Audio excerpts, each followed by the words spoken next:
In 1968, a man named John Henry Pepper was riding his bike home from work when he looked up just in time to see a bright green streak across the sky. The object zipped past him and then disappeared behind a tree. He found it hard to believe that it could travel so fast without leaving a sound, which was strange because he was a pilot and an avid birdwatcher. So he decided to report the incident to the authorities. He wrote down everything he remembered about the flying object and sent it off to the United States Civil Aviation Authority. But here's where things get weird. After Pepper sent in his report, 35 similar reports came flooding in from all over the country. For the next year, people all around the world reported seeing green streaks in the sky, but no one saw the object for long enough to come up with a good description. And by the time they had, everyone agreed that it looked like a green needle. It seemed as though everyone's brain was inventing the same flying object. Hi, and welcome to my channel. Today, we're going to be talking about the grand delusion, which is a theory that explains how your brain builds the world you see. Maybe you think that you're looking out right now at the actual world, but if you look closely, you might start to wonder. Look at this image of a staircase. Does it look like it's moving up or down? What about this dress? Is it white and gold or blue and black? Your answer depends on what your brain fills in based on visual clues. These are called optical illusions, and they show us that what we see isn't always there. Neuroscience has gotten much better at revealing how the brain turns photons into perceptions. But some of the discoveries have been pretty mind-blowing. There's even a part of your brain that you can't see because it's literally blind. This area is called the blind spot, and you can see that it's missing from this image of a human eye. That's because there are no photoreceptor cells in this area, so we can't actually see anything that falls within it.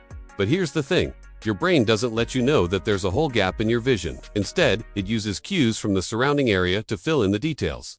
Even more surprisingly, while scientists have known about the blind spot for hundreds of years, most people don't seem to notice it in their everyday lives, which means that your brain is hiding something from you. It's probably doing this because evolution has deemed it more important to see a complete picture of your surroundings than to be aware of the way your eyes work. But it also means that your brain doesn't always tell you the truth. Sometimes it plays tricks on you. For example, in the early 2000s, researchers had a controversial idea. They created an image of a face that looked angry, sad, fearful, or happy, depending on the lighting. And then they showed it to lots of people while scanning their brains with an MRI machine. They found that when the image looked more threatening, parts of the brain associated with fear lit up. But what was really happening is that the brain was responding not to a threatening face, but to the potential for threat.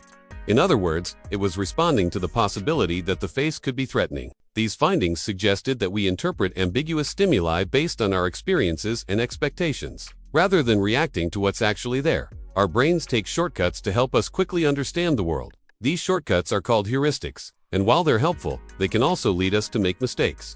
One of the most well-known heuristics is called availability, and it asks the idea that things that are easier to remember or imagine are more likely to happen. If you watch a lot of crime dramas on TV, you might think that it's easy to get murdered. And if you watch a lot of disaster movies, you might think that it's easy to survive a plane crash. But in reality, these events are pretty rare. Availability bias can affect our decisions in big ways. In the early days of the COVID-19 pandemic, people who were more confident in their scientific knowledge were less worried about getting sick from the virus. On the other hand, people who didn't know much about viruses and pandemics were more afraid of the disease. That's because those who knew more about the subject were able to access more information to evaluate the risks, and they could remember more specific details about how viruses typically behave. In other words, people were able to use availability to form their opinions, and they're not the only ones. During the pandemic, experts were also guilty of availability bias. One group of researchers analyzed press conferences given by government officials in Austria, Germany, Norway, Slovenia, and Sweden. They wanted to find out whether availability bias affected the way that experts communicated risk, and they did find evidence of it. For example, Austrian officials were quick to point out that the majority of infections were happening in younger people, but they didn't point out that young people were also less likely to get severely ill. Instead, they emphasized the total number of cases among the youth, which may have made people worry more than necessary. Our brains do this kind of thing all the time. We tend to focus on the things that confirm our beliefs and ignore the ones that challenge them. When we hear information that agrees with what we already think, it feels new and surprising. But when we hear information that contradicts our beliefs, it feels repetitive and boring. In fact, studies suggest that news outlets are also biased toward what we call separateness. This means that news outlets will often focus on new stories instead of repeating old ones, even if the old ones are more important. So what does this mean for the world that we think we live in? Well, it means that our brains aren't always giving us the full story. Sometimes they leave important parts out on purpose.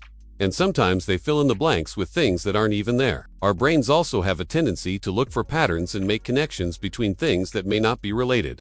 This is called the apophenia bias, and it's the reason why people believe that they can predict earthquakes by looking at animal behavior.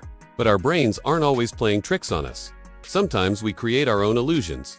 Believe it or not, half of the people watching this video right now are being tricked by the flashing light in the corner of their vision. In fact, you can test this yourself. Take a break from the video and look around your room. Did you see a flashing light?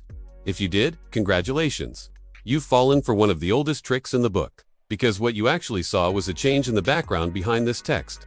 It happened slowly and subliminally, so you probably didn't realize it at first. But once you do, you'll keep noticing it. This is called the inattentional blindness. And it's the reason why people miss important details in their everyday lives. For example, in 2011, researchers had people perform a simple task. They told participants that someone would walk through a door carrying either a tool or a weapon. Then they showed participants a video of two men walking through the door and asked them to count the number of weapons. Some participants saw a tool and others saw a weapon. And both groups were surprised when the person turned around and revealed a gun. Of course, some illusions are more convincing than others. The placebo effect is a great example. This is when someone feels better after taking a pill, even if it doesn't contain any medication. Placebos have been around since ancient times, and they still play a big role in medicine today. Researchers estimate that placebos account for 30 to 50% of the effectiveness of new drugs in clinical trials. And that's because our brains can convince us that something is true even if it isn't. Studies suggest that the placebo effect happens in 3 steps. First, you expect to feel better. Then your brain releases chemicals that make you feel better. Finally, you feel better. It's almost like your brain makes up an illness in order to make you feel better. Now, it's important to note that the world isn't all made up in our heads. We do experience things outside of our bodies. Our brains simply interpret these experiences in unique ways. And those interpretations can be wrong, misleading, or self-created. In 1973, an Italian neurologist named Vittorio Boncinelli was trying to understand how the brain processes facial expressions. He had people rate how emotional different faces looked. At first, most people thought that the faces were more emotional than they actually were. But after a while, everyone agreed that they were relatively neutral. In other words, they started to see what was actually there. But the interesting thing is that this didn't apply to all faces. People became accustomed to the level of emotion in European faces, but not in African or Asian faces. And that's because they had more experience interpreting European faces. This suggests that our brains interpret the world based on our experiences. And that means that everyone sees the world differently. We have an incredible capacity to generate meaning from the world around us. But sometimes that process fails. Here's to hoping that the things you see in the future are more real than deceptive. Thanks for watching this episode, and thanks again to Brilliant for supporting this C-Show video.